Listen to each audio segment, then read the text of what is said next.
Well, welcome everyone to the role of racial equity in SNAP Ed Part 2. I was waiting until the number of people kind of slowed down. It looks like that's what's happened. So we'll go ahead and get started. Next slide, please.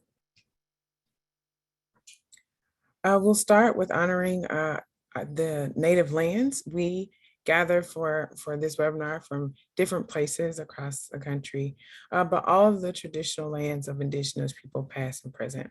We honor with gratitude the land itself and the people who have stewarded it throughout the generations. This calls us to commit to continuing to learn how to be better stewards of the land we inhabit and the practices in which we engage. And I invite you to go to the website listed on the, and if you can put that in the chat, the native land where you currently reside, and research some information about Native tribes and how we might be able to advance past land acknowledgements. Next slide, please. Thank you, Whitney. So we have a couple of discussion agreements.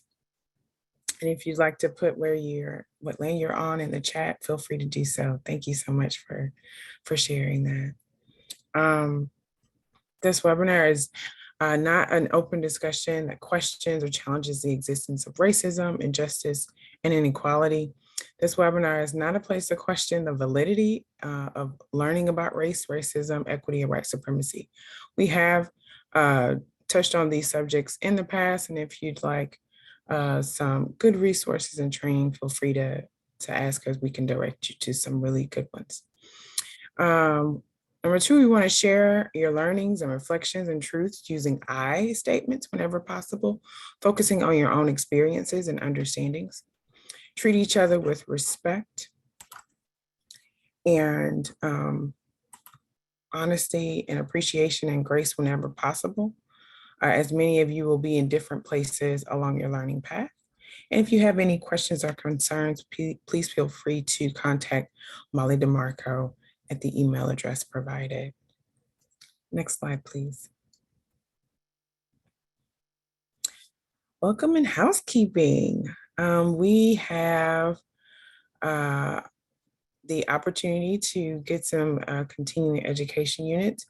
The Commission for Dietetic Registration has approved this event for 1 CEU hour for registered dietitians and dietetic technicians. You will be emailed a certificate of completion. Unfortunately, we're unable to provide CHES credits, but we're looking to incorporate that in future webinars. And if you're watching this at a later date, you can email snap@connection@usda.gov to obtain a certificate or with any questions regarding CEUs. Next slide, please. The chat function has been enabled. So if you want to talk amongst yourselves in the chat, if you see a concept that's really interesting and you want to talk it through in the chat, you know, it's a bit different in virtual world. So feel free to do that in the chat. Just remember our discussion agreements, and remember to be mindful, respectful, and be humble. If you have questions, please use the Q&A function. So it's right next to the chat box. On my screen, it's to the left of the chat box. So you have questions, put those in the Q&A. Try really hard not to put the questions in the chat because it will likely take us out of order, and we want to make sure to answer your questions as soon as we get them. Live captioning is available. Use the live transcript CC button to turn it on. This training will be recorded and posted on all host websites. All those registered will receive an email with links following this training. And if you have, if you have the answers to questions will be shared via email and on the websites. So if you are unable to attend the Q&A, we'll make sure to provide those answers in those platforms as well. Next slide, please.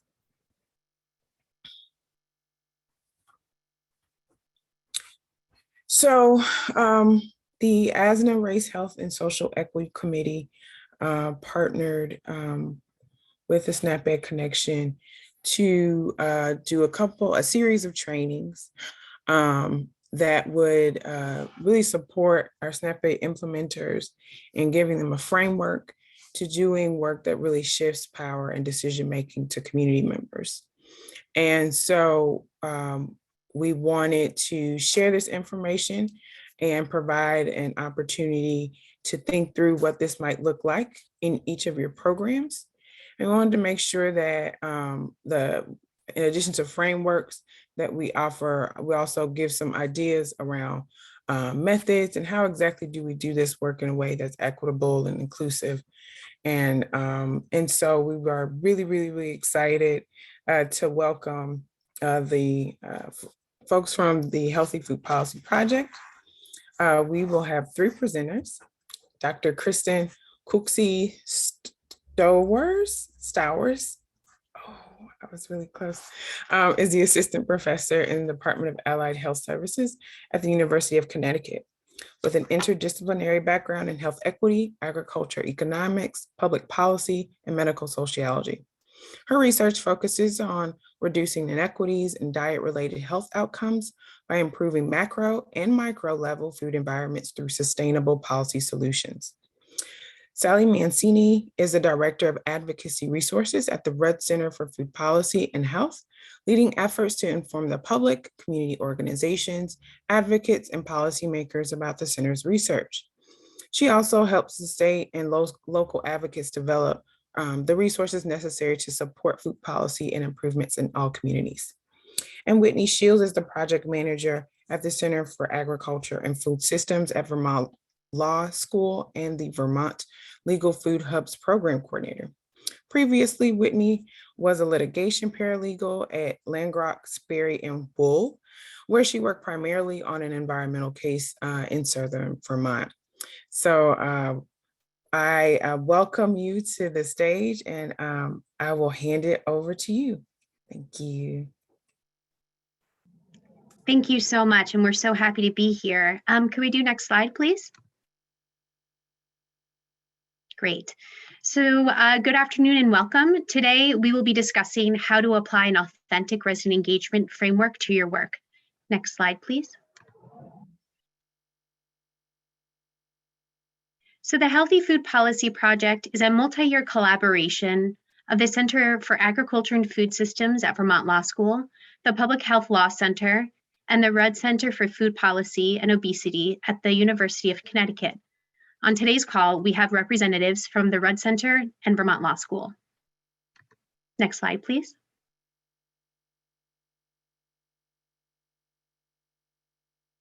Here's our roadmap for today. We will begin by providing a brief introduction to the Healthy Food Policy Project, which we also call HFPP.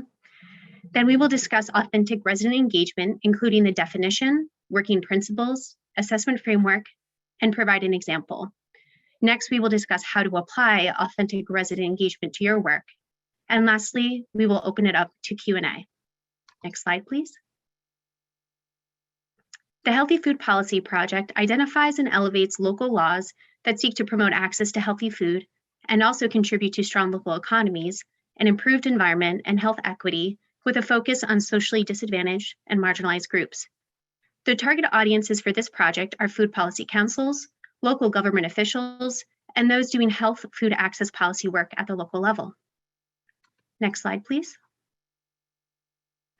On the Healthy Food Policy Project website, we have these 3 resources available, as well as a number of key issue briefs, which is where you will find the authentic resident engagement brief. The policy database is a curated searchable database of healthy food policies at the local level. The Food System Crosswalk is a resource showing how food policy laws interact with components of the food system. And lastly, in-depth case studies that showcase healthy food policy initiatives and the people and communities that developed them. Next slide, please. Defining authentic resident engagement. We worked closely with an advisory committee who brought up the importance of community engagement in developing healthy food access policies. This prompted us to spend time researching this topic and speaking to those in the field applying this type of framework. This resulted in a key issues paper outlining our findings.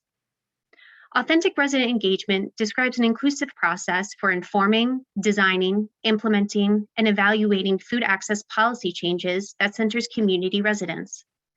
By inclusive, we mean moving beyond participatory practices and acknowledging the longstanding deficiency by policy and advocacy organizations, government and public health officials, and others to embrace the capacity, knowledge, and experience already present in dynamic and resilient communities. This requires an intentional commitment to address power imbalances and overcome historical and ongoing barriers to inclusion, such as the law, policy, and systems that intentionally exclude Black, Indigenous, and people of color, while supporting and looking to those most affected by inequities to lead the process. If you'd like to check out the resource, you can click on that link below. I'm going to pass it over to Sally, who is going to be talking more about the working principles. Great, thank you, Whitney. And you can advance the slide. So as Whitney said, I'm going to be taking us through 4 working principles that we used in the development and added to our authentic resident engagement definition. And as Whitney said,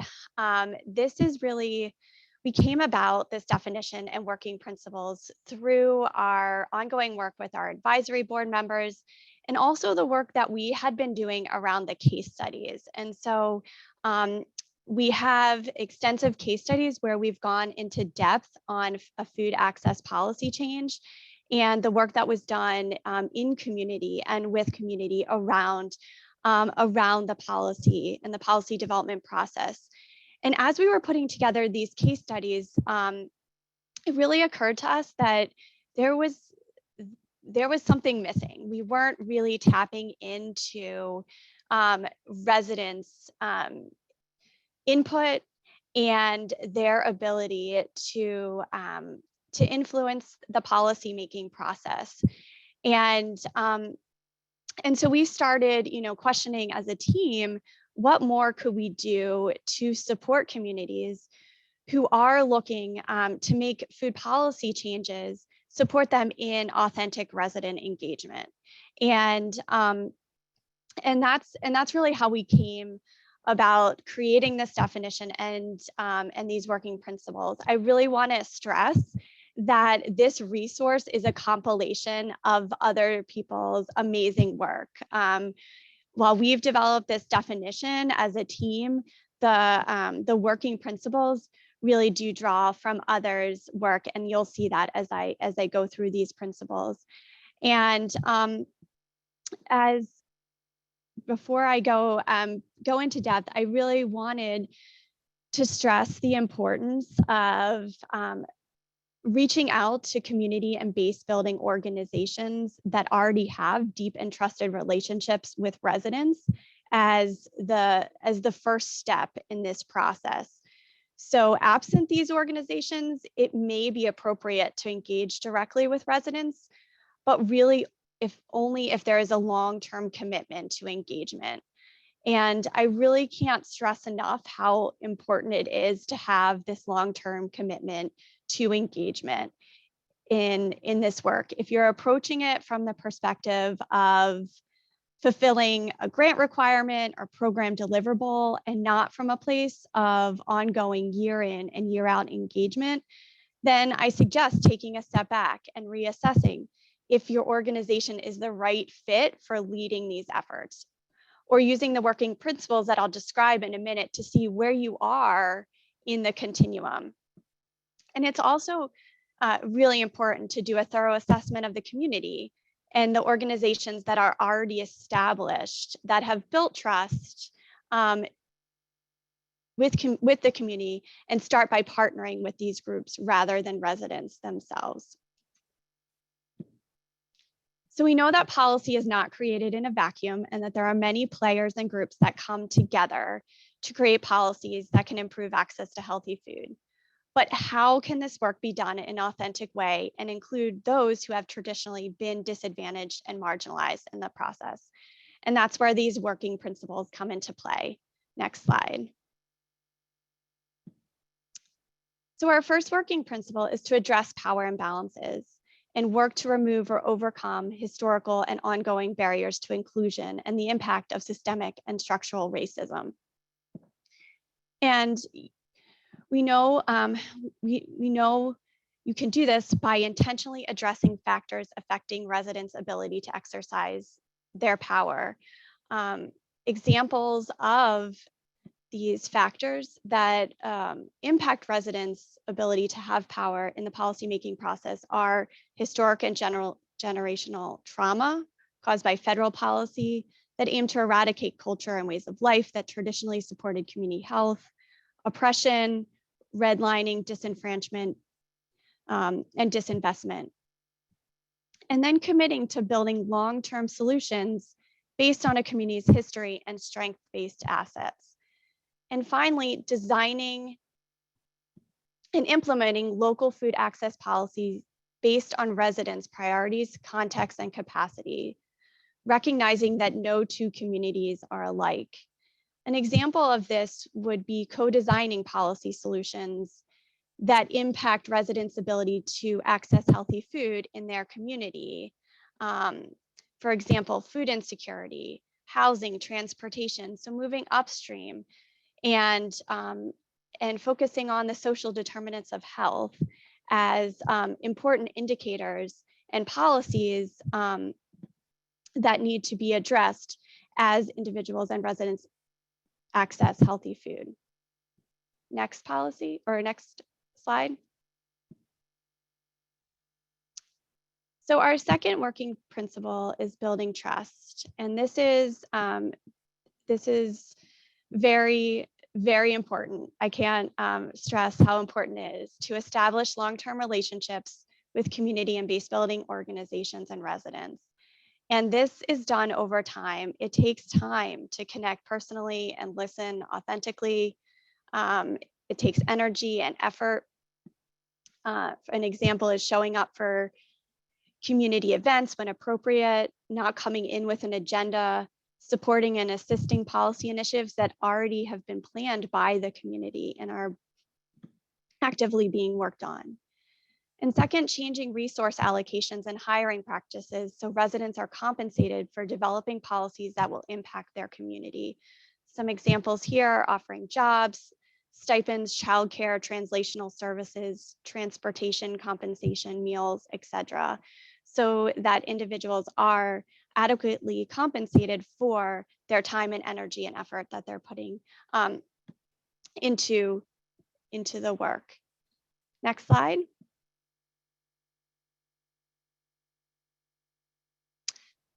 So now I want to share a chart that was developed by Rosa Gonzalez of Facilitating Power.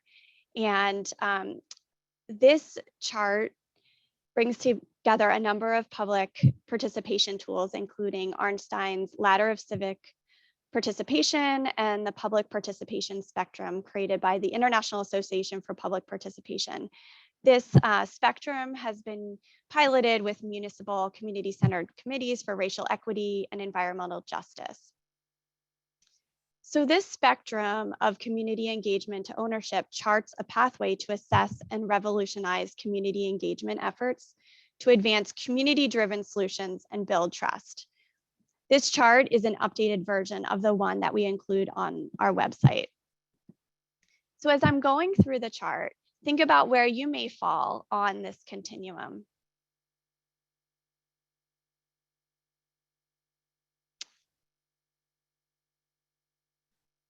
So the underlying premise of this spectrum is that the key to closing equity gaps is direct participation by impacted communities in the development and implementation of solutions and policy decisions that directly impact them.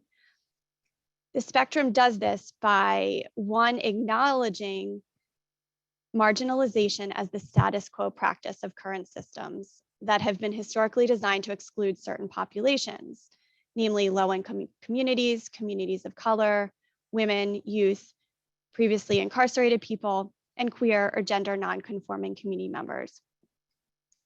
This understanding is important because if concerted efforts are not made to break down existing barriers to participation, then by default, marginalization is going to occur. Second, this spectrum asserts a clear vision of inclusion, racial justice, and community ownership. Third, it articulates a developmental process that requires significant investment in the capacity to participate, as well as the capacity to break down systemic barriers to community participation. And finally, the spectrum can be used to assess community participation efforts and progress towards participation goals. You'll see in this spectrum, it starts on the left here with ignore as a 0. The impact is marginalization, community engagement goals, be denying access to decision-making processes. The message to community in this stage is your voice, needs, and interests do not matter. Activities you'll see listed there. And then it goes all the way up to the last stage of the spectrum, which is number 5, or defer to, or community ownership, where democratic participation is fostered, and there's equity through community-driven decision-making, bridging, dividing the community, and governance. In this, at this stage in the spectrum, the message to community is, it's time to unlock collective power and capacity for transformative solutions. And some activities here are community-driven planning and governance, consensus building, participatory action research, participatory budgeting, and cooperative models. And I'm not going to go through each of the stages in between ignore and defer to, but you'll see that there's from inform to consult to involve to collaborate. And each of those stages sends a message to community. And again, I'm going to go a little bit more deeper now into the spectrum. Think about where you may fall in your work in this spectrum and developmental stages. Next slide. So we can use this spectrum to understand what's happening within local contexts.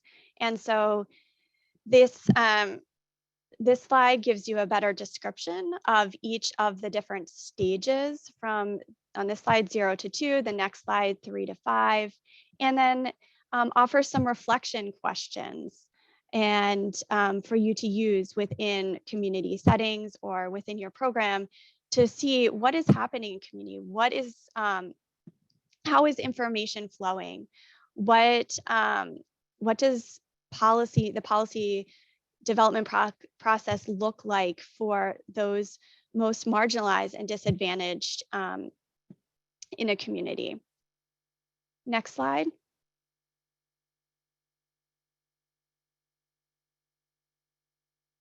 So again, this slide goes into further depth, talking about or describing each of the phases, and then also offering some reflection questions. Next slide. Okay, so now I'm returning back to the Healthy Food Policy Project's working principles. And our third principle is taking an anti-racism stance and intentionally addressing institutional and structural racism, white supremacy, and discrimination and exclusion. And there are a few ways to do this. You can bring awareness to racial inequities, and we have some resources on our website that link to the National League of Cities resource on advancing racial equity in your city, and the Center for Social Inclusion's Racial Equity in the Food System resource. And then second, we can support solutions that address historical harms that have created and perpetuate health disparities among Black, Indigenous, and people of color. Again, on our website, we have examples of municipalities that have passed resolutions in various forms to address the impact of the institution of slavery, genocide of Indigenous people, and continued discrimination in their communities, to establish a truth and reconciliation process and to provide reparations, including but not limited to cash payments to individuals and organizations, and a commitment to community development and priority communities. And we list examples of cities and towns that around the country that have done this. And I also want to say that we have seen many cities and states declare racism a public health crisis as well. Next slide.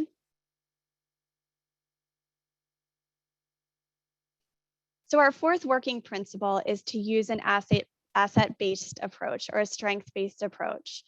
So removing a deficit-based approach and applying an asset-based framework for food policy work. And an asset-based approach identifies and builds upon residents' strengths and provides a framework for community ownership. I think we are really good at defining need, especially when writing grant applications. And we can start from a place of the deficits within a community rather than a place of a strength-based approach where we are acknowledging the very real strengths that that a community may have. And we include a chart in our resource that shows the difference between a deficit-based approach versus an asset-based approach to this work. And so much of coming from an asset or strength-based approach is thinking about how the capacity within a community has been built up to address issues of concern, and how have we been able to work with community to help them build their own capacity to address food access policies and other policies that may impact them. How have we helped communities build their own power to take on policy change efforts? So when I was interviewing a community organizer about our definition and working principles, she shared, I feel like this is a way to do things completely different. And that is really our challenge. How do I take this information and let it transform our work and our frame for addressing racial equity and justice in our work? Now I'm going to turn it over to Dr. Kristen Cooksey Stowers. She's going to share a case study of why this definition and working principles are needed and how they've been put into action in one community. So I'll turn it over to Kristen now. Thanks, Sally, Latrice, and Whitney for setting the stage. Next slide, please. So for my time, I'll talk about my work with the North Hartford Promise Zone as an example of resident engagement, I would say at the collaboration stage, aspiring to get to community ownership. I've been working with this community since arriving to the Yukon Rudd Center as a postdoc in 2016. Can you go back to the previous slide, please? Thank you. So I've been working with community partners and resident groups and conducting a number of community-based participatory research and formative research projects, really with the grocery store, a new grocery store project being at the core of that work, and that was sort of defined by the resident group. So my role has mainly been as a lead researcher and evaluator, and not sort of the sponsoring organization for the entire project.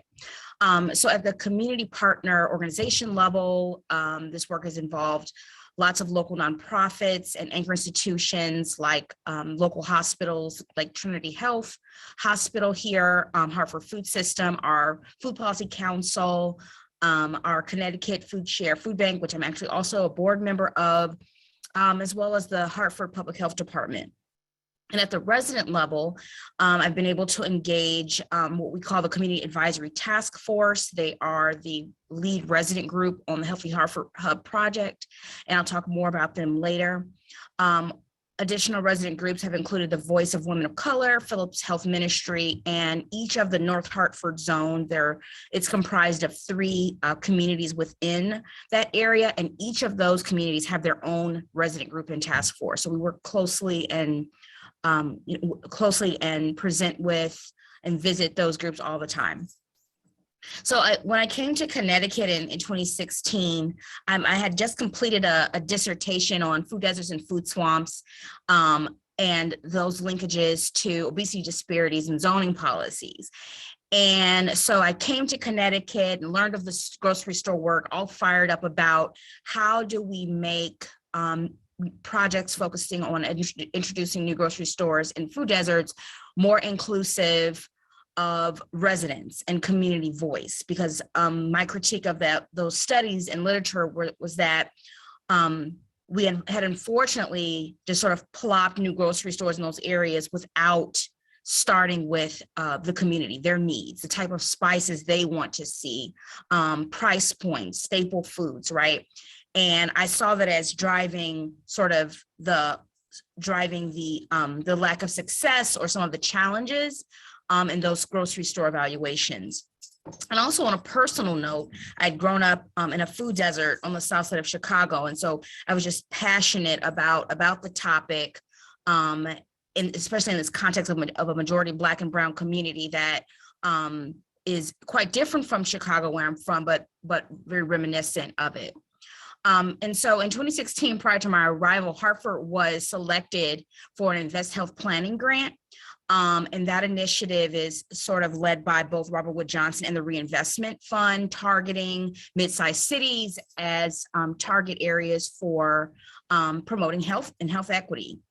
And so the timing couldn't have been better. I'm coming with all of this background knowledge about structural racism, food swamps, food deserts policy, and Hartford is wanting to pursue a new grocery store and wanting to engage residents. So very early on, I came to the work with a mindset and a heart to hear what the residents wanted to do and offer ways that I could help based on all of this, what some may call fancy training and skills and training and research, and sort of come with a heart to help rather than sort of functioning as a hammer looking for a nail. So I played a lead role in developing and pre-testing the survey that examined residents' food shopping habits, their food preferences, their participation in food assistance back in 2017. And that survey, which actually really got a lot of local attention and prompted a lot of community forums, showed that residents primarily focused or relied on corner stores and bodegas in their community to meet their grocery needs and food needs. And we're traveling quite a bit outside of their community to the suburbs to meet their family food needs. In terms of key drivers of where they shopped, it was all about pricing and produce selection, the availability, but also the quality. So lots of stories around, produce that was not fresh and how they would navigate that and sort of avoid those stores. The survey also showed that many of them were already cooking at home. So that debunked some myths that people of color were not interested in cooking at home and that they needed to be convinced. And surprisingly, almost half of them were food insecure. So I think the team went in with, based on sort of previous data collection, that there was some notable level of food insecurity, particularly with the Promise Zone being federally designated as an area of particular disadvantage. But it was the finding that it was half of the community or half of the participants that really sort of set off alarms and inspired action moving forward. So this report, like I said, became widely used, and this preliminary work laid a strong foundation of the projects that we have been doing since then, particularly wanting to fill the gaps around, what is the role of race and ethnicity and sort of the composition of that community? Is that mapping onto some of the structural imbalance in terms of healthy food access, to understand how does transportation come in, as well as family composition. Next slide, please. So in 2019, I transitioned from a postdoc to an assistant professor position at UConn. And the most exciting part about this was that it gave me more independence and resources to work with the North Hartford community and residents groups. So since transitioning, I've been partnering with residents to complete a number of projects that are currently in the writing and dissemination phase. So we've completed sort of all of the data collection and are working together to create infographics and reports and to collaborate to do community meetings and forums. So one of the projects involved conducting a comprehensive neighborhood food environment audit of food swamp exposure throughout the entire area, and a complimentary resident survey on social determinants of health. That survey was administered in both English and Spanish. And so that survey addresses a number of issues pertaining to social determinants, their perceptions of access to not just healthy food, but unhealthy food exposure, access to safe drinking water, transportation access and travel time to food stores, their family composition, food security during and before the COVID-19 pandemic. The launch of the survey timeline allowed us to sort of look at that, as well as financial security. So not just income, but being worried about finances, how often someone is worrying that their check will run out or living paycheck to paycheck.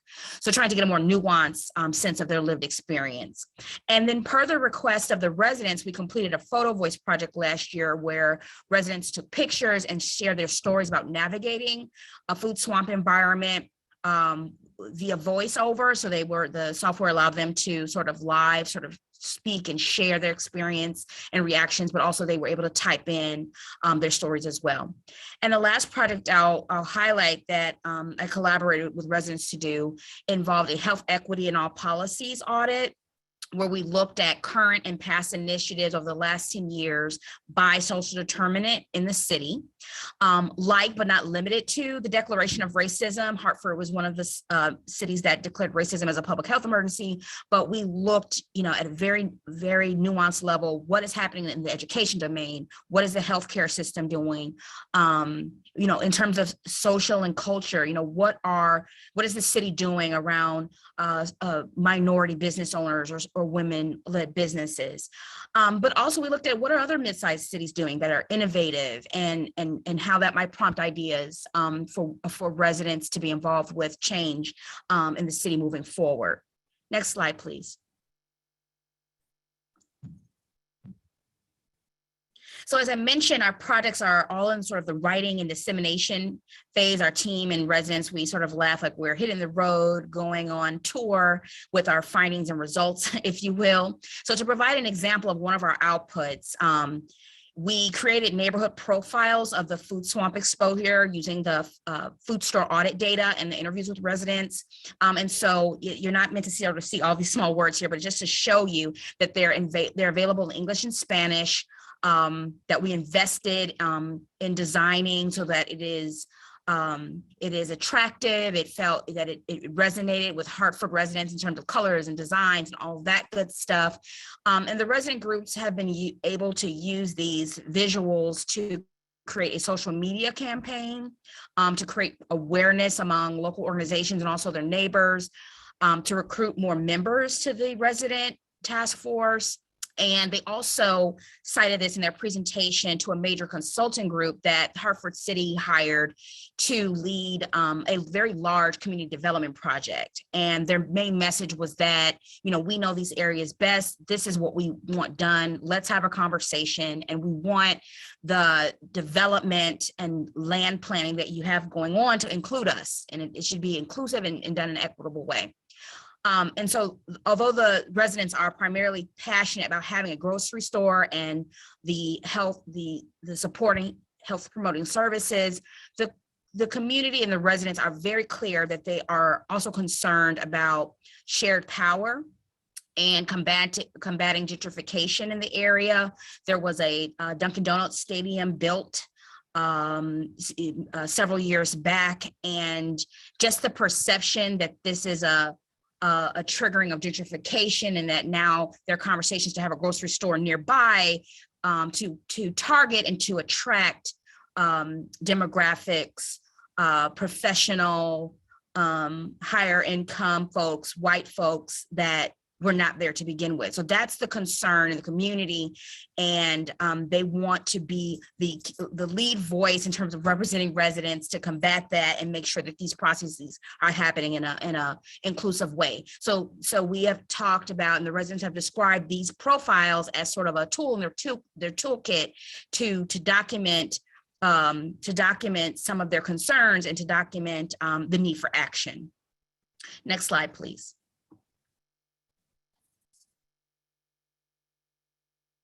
So this is just a zoom into one of the profiles. So like I said, there are 3 sites within the North Hartford Promise Zone. Each of them had their own profile, but also we did a North Hartford wide site, so there are 4 profiles. And I just wanted to highlight some of the elements of the profiles because these were co-designed with the resident groups.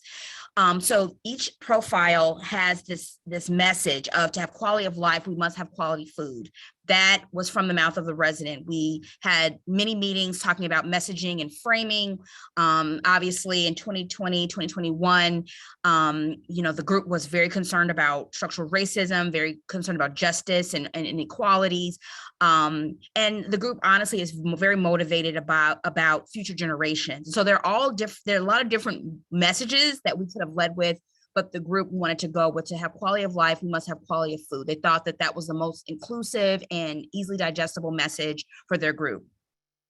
And you can't read it here, but each of them, the paragraph that starts with Clay Arsenal describes the assets of the community, the rich history. The North Hartford Zone has a very interesting representation of the Black diaspora, the Caribbean, Black Latinx community. So they're very proud of that heritage. So we describe that.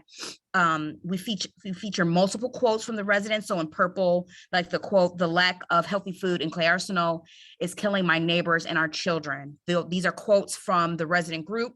So we wanted to make sure that we shared those on each of the profiles.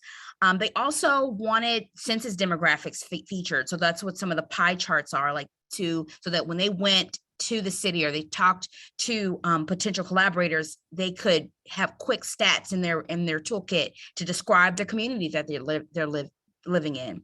And then last but not least, the map is documenting the food swamp exposure at the block group level, so that they can pinpoint actual areas to target for intervention, future programming, and to point to why the grocery store should be benefited or located near them. Last slide, please, or next slide. So to close out my time, I'll highlight both some ways that we've been able to operationalize the working principles that you heard about from Sally of authentic resident engagement at this, what I would say is collaborate stage, as well as opportunities that we foresee for growing into community ownership. So in terms of addressing power imbalance, the research projects and grants that I've led have been developed based on residents' priorities and goals. We were able to co-develop the deliverables in terms of the profiles and presentations. The grants involve community PIs. So traditionally there's a academic, sort of myself, that would be that sort of have the access to the resources and the funds. But in this case, the grant is written and the funds are split with the community organizations. And then residents were trained and compensated to collect the data, to co-design the neighborhood profiles. We co-authored an op-ed, and like I said, we co-developed presentations and other short reports, and there's more to come. We have a lot more sort of findings to share. In terms of building trust, I've attempted to do that over the last 6 years by spending lots of time within the community and with the residents. You really can't rush that process. Lots of late weekday nights and weekends, chatting with residents, attending presentations, bringing my children and my spouse to community gatherings, whether it's a demonstration at the Capitol or a Juneteenth celebration. We've enjoyed going to those for the last couple of years. So they know me by name, I know them, they know my family. Being accessible via cell phone sometimes, and being transparent and open about what I can and I can't do, given my role on the project where I am. And honestly, we have parameters as anchor institutions, and just being honest about what some of that red tape is on the academic side. In terms of anti-racism, I've hosted community meetings about structural racism on the topic, but I've mainly tried to focus on elevating the message that North Hartford residents experience the imbalance in their food environment as racism, so that we can call it out and not water it down. Sometimes, depending on the meeting, there's a inclination to use other words that are more palatable. But I try to echo when residents mention this and use my sort of position as of power, if you will, as a team member and as a PhD, if you will, to say, well, no, that wasn't the word that was used. It was racism that they mentioned. And so to elevate those voices. And last, in terms of asset-based approaches, as I mentioned before, it was very key to us to highlight all the good things about the community, the assets, the history before going into sort of the problem, if you will, or the area that people want to change to move forward, and just keeping that lens that this is not to document, put the community in a bad light, but to talk about the history and to use the audits and the neighborhood profiles as a way to empower community forward. And in terms of future opportunities toward getting the community ownership, next slide, please. Oh, sorry. Here is you can stay here. Sorry about that.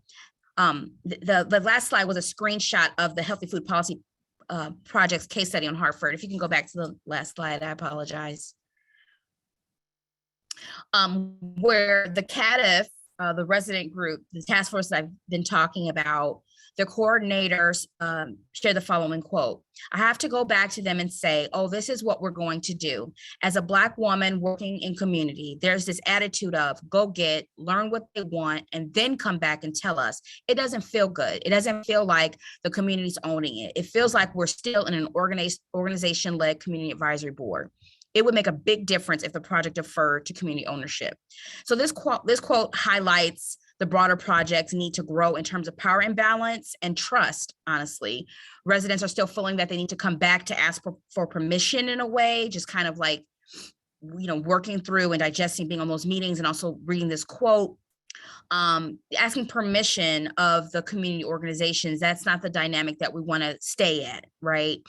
And we are also working toward a more transparent participatory budgeting process, right? So the residents have called the team out in terms of where, how are you being paid? How can we be paid more for our stipends, and grappling with that, and navigating how residents can be funded in ways that support them best.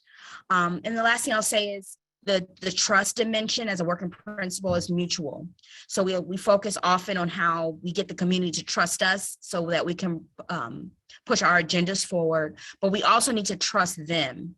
We need to trust that they know what works best for themselves and for their families. So with that, thank you so much. I'll pass it back to, I think, Molly and Latrice.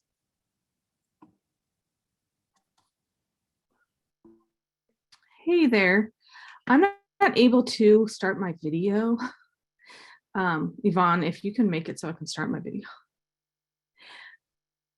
Hey, y'all, this is Molly DeMarco with both ASNNA and the Toolkit. Just wanted to first, thank Whitney and Sally and Kristen for being here and sharing both their work of developing this framework and how they've been using it. It's really great. I do want to see what questions we have. There is a question in the Q&A just asking, Kristen, will you share a link to your work or research? I'm not sure if what you did already share in the chat is a link to that. I know you said there were case studies that you put in the chat.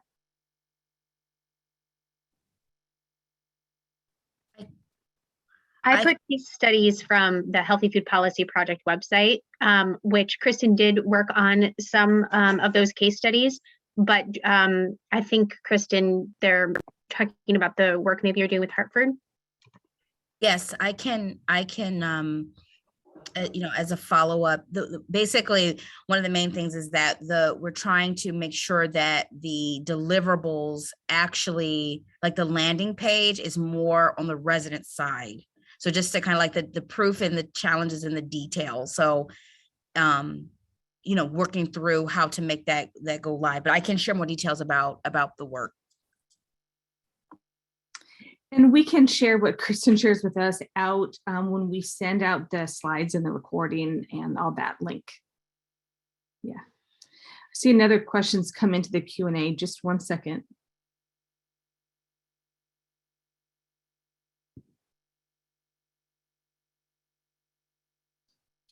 Good question. So I'm not sure who this will be for, and I'm not sure if our panelists can read this, but the person says, I have experience with health equity committees that have sought applicants by stating very directly that they're seeking, for example, quote, a transgender individual, especially a transgender woman of color, an Asian American / Pacific Islander, etc. So the question is, how do you involve community members or professionals that represent underrepresented communities without tokenization and without exclusion of allies from other communities? So addressing tokenism. Whitney? Yeah, I'd like to just start off by saying I think this is a really great opportunity for committees to do some self-reflection as to why they don't have representation already, either on their committee or within their network. And so I think, I don't know exactly what step this would be, but I think that this definitely calls into question, like, oh, why don't we have this representation within our network and our committee? So that's just the first thing that popped in my head, and I'll stop there and let Sally or Kristen answer. Thanks, Whitney.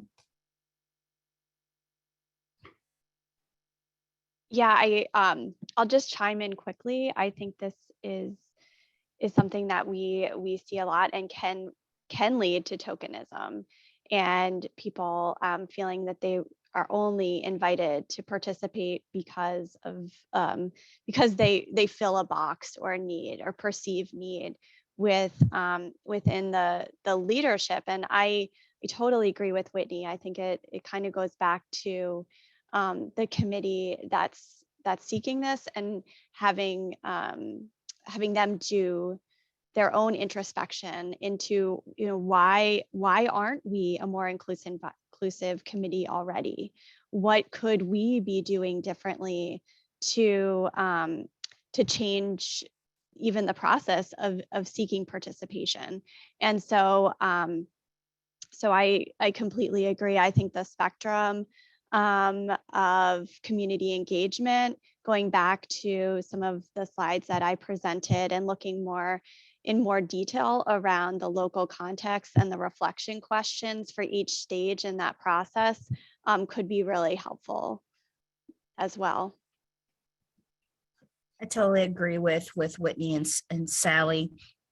I think just to add to that, in terms of recruiting, diverse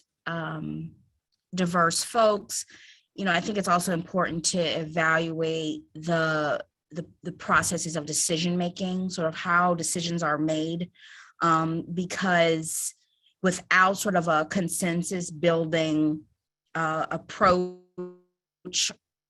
or find the way ultimate decisions are reached, especially early on, the folks that are recruited are kind of outnumbered, if you will, even if it's not by race, but just by thought and background.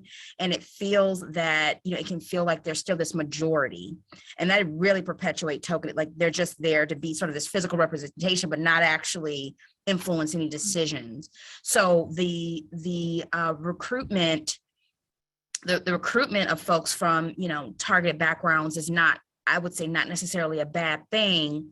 But if the processes, the bylaws and how decisions are made don't go with it, then the person is just there to check a box, and they don't get to really influence the decision-making process. The status quo, it gets really hard to dismantle. Thank you all. Another question. So Stephanie Heim has a question. She also says she's loving this presentation. She would like to know more about community resident stipends and how much y'all give back to community residents, and in what form. So gift cards, cash. Yeah, first of all, if you're federally funded, there are limitations as to how you can provide stipends. And so I think that's something to look into. If you're grant funded, there may be limitations as well. One great thing to start thinking about is when applying for grants to work in stipends for community members now. And that may help in the future as to, how much you want to give and things like that. I mean, I think that's kind of an internal conversation maybe, but with your organization. But I do think that there are limitations, but you can also work around it. Sometimes, like with some gift cards, we are federally funded and we've been able to provide gift cards in the past. But again, it's being really aware as to what the limitations are when it comes to your funding. Yeah, and I think to add to that, to Whitney's point, which I totally agree, is to also try to use your position of power to advocate for that process to change. The reimbursement, the limitations on how we can compensate residents and community organizations for their time and efforts is a huge impediment to those that are really committed to the work. Like just sort of all the back and forth of the type of gift card, right? Every institution has rules on the type of gift card they'll use. They'll make folks jump through extra hoops for using the funds for meals. It can only be used for certain vendors, right? And sometimes, in Hartford, I've just had, worked with the Hispanic Health Council. It was just like, can we just give cash? Can we not even constrain, right? There's something, there's a power piece there to say, we'll compensate you, but only for, the vendor that we think that you should have. Why can't we just trust folks to use the $20 or the $50 that they've earned in the way that they want to? So we have a lot of hoops, and I know that, I've experienced that, on federal projects like Healthy Food Policy Project, but it really we need to advocate among funders in general, nonprofits, to get rid of the red tape, because it's unnecessary. Yeah, and also in academia too. I will say that there is a lot of red tape at the university level many times. And Kristen, I'm sure you've come up against that as well. But it's really important. And we had internal discussions among the Healthy Food Policy Project on paying our advisors. And initially we had not put in money to pay our advisors. And in a second iteration of the grant, we did put in the money, and we felt really strongly that if we were going to be calling on real experts in the field that were doing this work day in and day out and really working with the community, that we needed to adequately compensate them for their time. And I know from reading the surveys after our advisory board ended, they were very appreciative. Like that made a huge difference, and was something that's not commonplace, even among advisors. Kristen, did you want to chime in? Well, just to say that, I guess reiterating that it's the funding environment, academia, but really all of the organizations that we run in, they may be at different stages. There may be different stages in the spectrum, but there are institutional policies that are a problem at some way or another. And some of us are, have been doing the work and are fired up, but we also have colleagues and friends that are sort of right at the cusp of really committing to this resident engagement work, because it does take a lot more effort and intentionality, although it will lead to, more sustainable solutions moving forward. And those type of red tapes are really discouraging for those folks, and they give up. So how can we alleviate environmental factors like the way the funding works, to support authentic engagement, and to not make it harder for our community partners, right? The smaller organizations, that we work with, faith-based organizations, some nonprofits, they're not as well resourced as those larger anchor institutions. So that just the reimbursement process in general is a challenge, right? It's to say, hey, can you put out thousands of dollars of your staff time to translate, to boots on the ground. And then, yeah, I'll work with my university to like try to reimburse you in several weeks. That's, so we can sort of do both, and we can continue this work to do the engagements, but I think that we need to be advocating to make all of our jobs easier in that area. Thank you all so much for that. Most of our audience members work within the SNAP Ed federal guidelines for how we can compensate people we work with of the community. And so we hear you, and we have those restrictions as well. There's a quick question I have just about how much do you pay your advisors? Maybe Sally or Whitney? Yeah, so I actually, Sally, you may be able to answer this. I don't remember off the top of my head, but the way in which we talk about paying people, so it's not just advisors that we have at Vermont Law School, for example. We have consultants, we have attorneys who will assist us on a brief, for example. And so what we have developed and we've worked together is developing a policy as to what is a fair amount of pay, and not only how much should we pay them, but what is the amount of hours, what are we asking them to do, being really, really mindful that if we are taking up 20 hours per month of someone's time, that they're fairly compensated. So I think that that's a really good approach. And we really, had an outside source come in and have a discussion with us about what it means to be fairly paid and to pay our advisors. Sally, you were going to say something. Yeah, I don't actually remember the exact amount, but it was definitely, these were individuals that we asked to join the project and commit to a certain amount of hours. We were, as Whitney said, we were really upfront with how much time, how many meetings.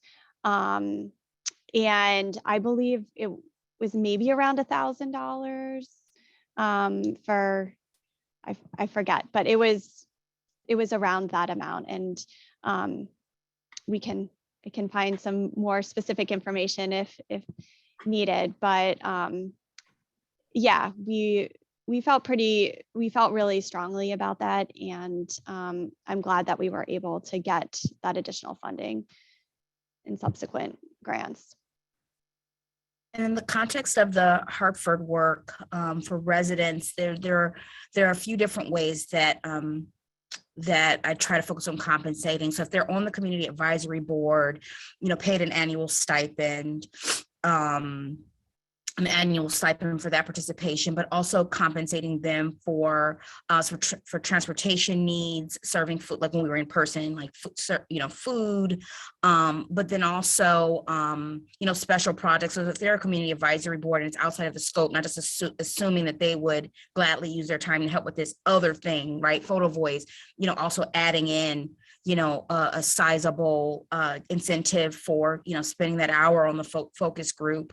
And then also, I guess at a higher level for the resident groups that have been involved in, where we train them to collect data and to help with translation, sort of paid at an hourly, like a sub award for that organization and paid hourly for their time, because that's a big principle of CVPR. You try to, sort of reallocate and leverage your program resources, or in our case, academic grants, to disseminate resources. And now it's a job opportunity. Although it's, a short-term one for some cases, it certainly seems to be a help for the community, the smaller community partners that I work with that might have been worried about filling a funding gap for that staff person. So a few different layers in terms of compensation.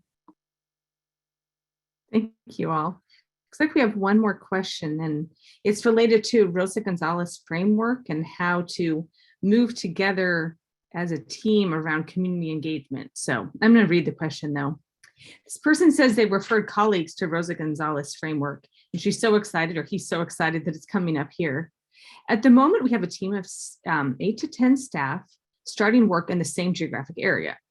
As we coordinate efforts, I'm wondering what advice you might have in exploring that framework, knowing that each person has a very different orientation and perspective on power and equity. So how do we move forward as a collective to commit to community engagement? Yeah, thanks for that question. And I'm excited that you had happened upon that resource already. We had the opportunity to talk with Rosa a few weeks ago just to get some insights into the spectrum of engagement before this presentation. And I've gone through the latest resource, which I shared today. It seems to me that having a third-party facilitator to help with the process of bringing groups that are coming from all different places, have different definitions of power and maybe even community and equity, bringing in someone to help facilitate that process seems to be my suggestion as to the most helpful at this point to move things forward and to get the group learning to trust each other and get to a point where they feel very free to share, be vulnerable, and really get to a point where they can then start to work on, what can we do? What's our plan? But building that cohesiveness as a group, I would say would take someone from the outside facilitator, or maybe you have someone that's really good at that, that's within your group that would commit to that can put themselves in this place of a facilitator. But it's hard to do, I think, internally, and that someone from the outside could really help in that process. Whitney or Kristen? Two things that come to mind for me, just in terms of my experience in Hartford and Connecticut, is one, are there ways earlier on to embed that community and resident voice in the team?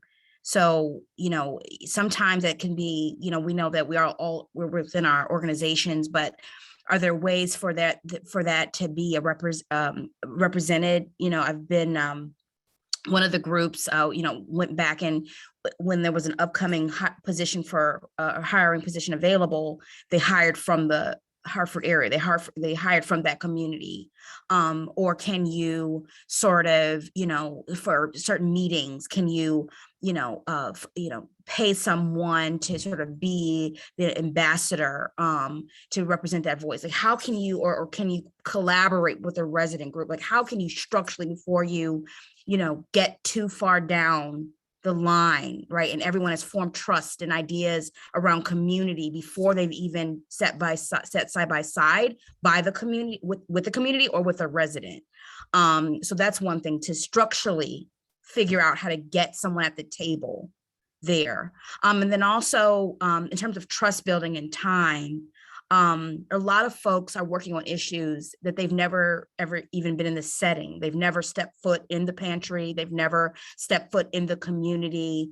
And so, from a human perspective, site visits and finding ways to connect, because on the food bank board, the difference between one of my fellow board members chatting about food insecurity before and after actually standing in line of a mobile food pantry, it's like a light switch. It just goes off. Now that there's a face that goes with it. Now they can think about, the family with the young kid that was in line in the cold waiting for food, right? And now it gets serious. They connect it back to the human experience. And so to try to, actually, find ways to be physically in the community. I know that we have constraints with the pandemic, but there are lots of public spaces where you can have people connect with that space with still social distancing from individuals. Thank you. Really good things to think about. Good questions from the audience and great, nice answers from the panelists. Thank you so much, for being here, for sharing this with us. Yvonne, can you move to this next slide? Just a couple of wrap-ups. We are excited to take the information we learned today and come together next Monday, for a session to talk about how to apply what we learned. So this is some information for those of you who have not yet registered and want to join us to think about how within our SNAP-Ed programs we can develop some authentic resident engagement and think more about this. So there's the time, that's Eastern time, there's the registration. Yeah, do join us. It will be facilitated by our ASNNA Race, Health, and Social Equity Committee members. So looking forward to that. Just the last slide, please, Yvonne. A set of resources for folks for you to look more into this. Like we said, we will be sending out and posting both the slides and this recording on our Toolkit website and the ASNNA website. So you will have that. We'll share out any other resources that come with this as well. So yeah, we're just about at time. And again, I wanted to give big thanks to our 3 panelists. Also thanks to Latrice for starting this out, for Yvonne on our Toolkit team for making sure all of our tech was working. So yeah, on behalf of myself, for our Toolkit team and ASNNA, Race, Health, and Equity Committee, thank you everyone for being here. Have a good evening. See some of you on Monday. Thank you. Thank you. Thanks for having us.